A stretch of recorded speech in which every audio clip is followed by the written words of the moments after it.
ఓం మహాగణాధిపతయే నమః. ఓం గురుభ్యో నమః. ఓం శ్రీమాత్రే నమః. పరమేశ్వర స్వరూపమైనటువంటి జ్యోతిష, వాస్తు మరియు ఇతర అనేకమైనటువంటి శాస్త్రములను మనకు అందించినటువంటి మహర్షులకి నమస్కారం.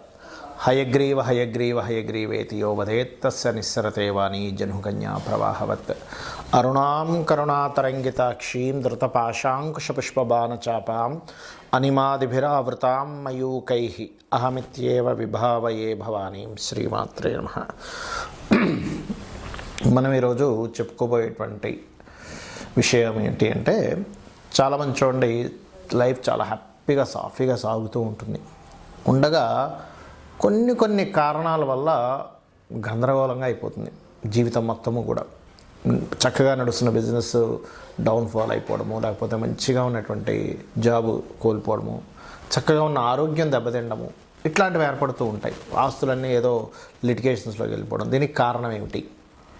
ఈ కారణము మనం ముందుగానే మనకి మహాదశానాథుడు కానీ ప్రకృతి కానీ హెచ్చరిస్తూ ఉంటుంది.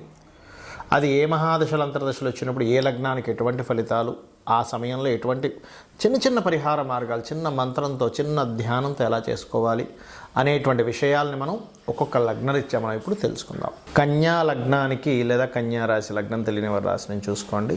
మీ యొక్క లగ్నానికి పాపులు ఎవరవుతారు, శుభులు ఎవరవుతారు, ఆ యొక్క పాప ఫలితాలు వచ్చినప్పుడు మనం ఆకస్మికంగా చక్కటి సాఫీగా ఉండేటువంటి లైఫ్ ఎందుకు తలకిందులుగా మారుతుంది, దానికి చిన్న రెమెడీస్తో మనం ఎలా ఏ రకంగా బయటపడవచ్చు భయపడకుండా అనేటువంటి విషయాలు చెప్తుంది. నేనైనప్పటికీ కూడా చెప్పిస్తుంది సాక్షాత్ లలిత అమ్మవారిగా భావిస్తూ, ముఖ్యంగా ఇక్కడ కన్యా లగ్నానికి లగ్న పంచమ భాగ్యాధిపతులు శుభులు. సర్వే త్రికోణ నేతారో గ్రహాశు ఫలప్రదాహ అనే శ్లోకరీత్యా తీసుకుంటే, కానీ ఇక్కడ తృతీయాధిపతి అని ఉంటారు, అంటే కుజుడు పాపి. ఈ కుజ ఫలితాలు వస్తున్న కుజుడు పాపి అయి మీ యొక్క మహాదశలు ఇంకో గ్రహంతో కలిసి ఉండి ఆ దశ ఫలితాలు వస్తున్నా పిఏసి అంటారు, ప్లేస్మెంట్ ఆస్పెక్ట్ కంజంక్షన్. ఈ ఫలితాలు వస్తున్నప్పుడు ముఖ్యంగా వీరికి అన్నదమ్ములతోని, అక్క చెల్లెలతోని, లేదా ఏదో కొన్నిసార్లు చూడండి ఆవేశంలో చేసినటువంటి కొన్ని పనుల వల్ల ఆకస్మిక నష్టాలు వస్తుంటాయి. కాబట్టి కుజుడు ఫలితాలు వచ్చేటప్పుడు మీరు జాగ్రత్త తీసుకోండి. లేదంటే నాకు ఈ సిమ్టమ్స్ అర్థమవుతున్నాయి, నాకు ఇట్లా ఈ వాటి మూలంగానే ఇబ్బంది పడుతున్నాను అనుకునేటువంటి వారు నిత్యము సుబ్రహ్మణ్యేశ్వర స్వామి ఆరాధన చేయడం ఉత్తమం. ఇక రెండవది, ఈ యొక్క కన్యా లగ్నానికి బాధకుడు కూడా అవుతాడు గురువు. అలాంటప్పుడు ఏమవుతుందంటే, జీవిత భాగస్వామిని ఎంపిక చేసుకునే విషయంలో పార్ట్నర్స్ మూలంగా, చదువు విషయంలో, ఏదైనా ప్రాపర్టీ మూలంగా బాధ వస్తూ ఉంటుంది. అలాంటప్పుడు దత్తుడి యొక్క పారాయణం చేయడం ఉత్తమం. ఇక మరొక విషయం ఏంటంటే, ఇక్కడ షష్టమాధిపతి పంచమాధిపతి శని అవుతాడు. కాబట్టి అక్కడ రెండు విషయాలు ఉన్నాయి అక్కడ, అంటే శుభత్వము ఉంది, పాపత్వం ఉంది. అలాంటప్పుడు శని ఫలితాలు వచ్చినప్పుడు మిశ్రమంగా వస్తూ ఉంటాయి. అటువంటి సమయంలో మీరు చక్కగా శని భగవానుడి దీపారాధన, వెంకటేశ్వర స్వామి ఆరాధన లేదా కాళికామ్మవారి ఆరాధన చేయడం ఉత్తమం. ఇక రవిచంద్రుడు ఒకరు లాభాధిపతి, ఒకరు వ్యయాధిపతి. లాభాధిపతి కనుక మంచి ఫలితాలు ఇస్తే అంటే ఈ వాటర్ డిపార్ట్మెంట్స్లో జాబ్స్ చేసేవాళ్ళు, టూరిజం డిపార్ట్మెంట్స్లో జాబ్ చేసేవారికి బ్రహ్మాండంగా ఉంటుంది. లేదా వ్యాపారం చేసేటువంటి వారికి లాభాధిపతి చంద్రుడు కనుక అద్భుతంగా ఉన్నాడు, మీకు ఎక్కడ పాడవలేదంటే ఫుడ్ ఇండస్ట్రీలో దూసుకుపోతారు. కానీ ఇక్కడ వ్యయాధిపతి రవి.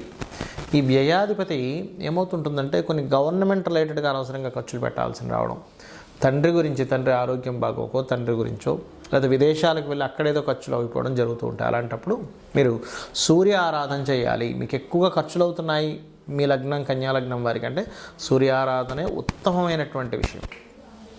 సూర్య నమస్కారాలు చేసుకోవడం, ఆదిత్య హృదయ పఠనం చేయడము, గోవులకి గోధుమ రవ్వ తినిపించడము, సూర్య భగవానుడికి అర్ఘ్యం వదలడం, ఇవి చేయండి. అదేవిధంగా ఓం భానుమండల మధ్యస్థ భైరవీ భగమాలియే నమః అనే నామస్మరణ చేయండి. అన్ని విధాలా మీకు బాగుండడం జరుగుతుంది. ఇక్కడ ఒకటే, మీరు చిన్న వాటితో చేసుకోవచ్చు. అంటే గోవుకి తినిపించడము, నవగ్రహాల్లో దీపారాధన చేయడము, నిత్యము దీపారాధన ఇంట్లో చేయడము, లేదా ఆలయానికి వెళ్ళడం చేసినట్లయితే మీ గ్రహస్థితి ఏ విధంగా ఉన్నా అద్భుతమైన ఫలితాలు అమ్మవారిస్తుంది.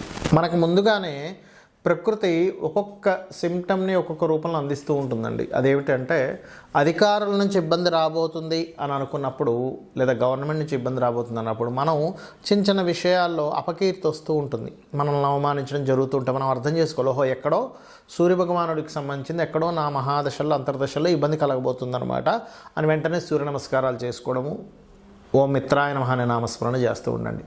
లేదా చక్కగా సూర్యభగవానుడిని చూస్తూ భానుమండల మధ్యస్థ భైరవీ భగవాన్యే నమః అనే నామస్మరణ చేసుకుని లలిత సహస్రనామాల్లో అద్భుతమైన ఫలితాలు వస్తాయి.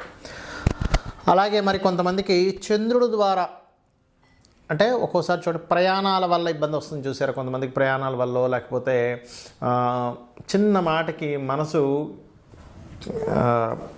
బాధపడి ఆ మానసికమైనటువంటి ఒత్తిడిలో ఇబ్బంది పడుతూ ఉంటారు. దానికి ఏంటంటే మీకు ముందుగానే చిన్న చిన్న సిమ్టమ్స్ రూపంలో నీళ్లు కింద పడిపోవడం కానీ, లేకపోతే వాటర్ రిలేటెడ్ సంబంధించిన ప్రాబ్లమ్స్ ఎదుర్కొంటూ ఉండడం కానీ, లేకపోతే నీళ్లు తాగుతున్నప్పుడు ఒక్కోసారి పుల్లబారడం అంటారు, ఏదో గబుక్కు నేను బయటకు వచ్చేస్తాను, అట్లాంటివి జరుగుతుందంటే ఎక్కడో చంద్రుడికి సంబంధించింది ఎక్కడో దోషం ఉంది.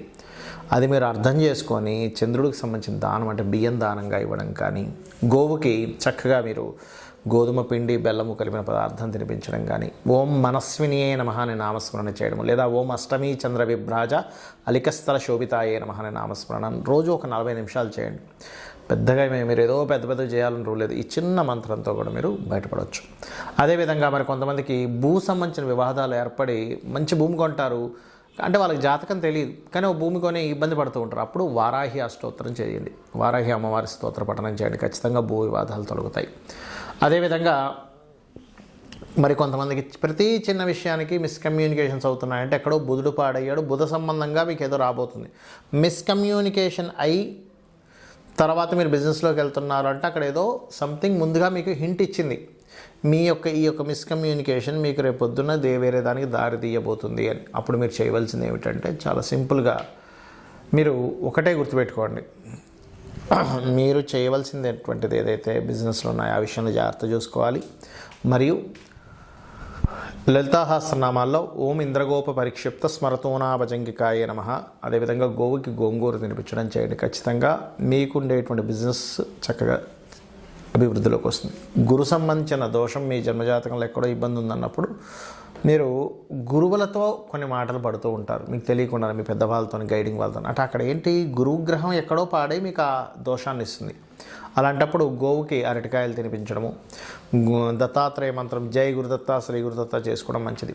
స్త్రీ ద్వారా ఇబ్బంది వస్తుందంటే శుక్రగ్రహ దోషం ఎక్కడో వచ్చింది, అలాంటప్పుడు శ్రీమాత్రే నమః, బొబ్బర్లు దానంగా ఇవ్వడం, గోవులకి తీపి చపాతీలు తినిపించడం. శని సంబంధించినటువంటి ఏదైనా దోషం వచ్చింది మీ జన్మజాతకంలో అన్నప్పుడు కింద స్థాయి వాళ్ళతో మీకు వ్యతిరేకతలు వస్తూ ఉంటాయి, అంటే మీ కిందన పనిచేసే వాళ్ళతో. అంటే అర్థం ఏమిటి, శనిగ్రహం ఎక్కడ దోషమైంది, దానికేంటి నూనె దానంగా ఇవ్వడం, నువ్వులు దానంగా ఇవ్వడం, ఓం అనాకలిత సాదృశ్య చుబక శ్రీ విరాజితాయ నమః అని చేసుకోవడం.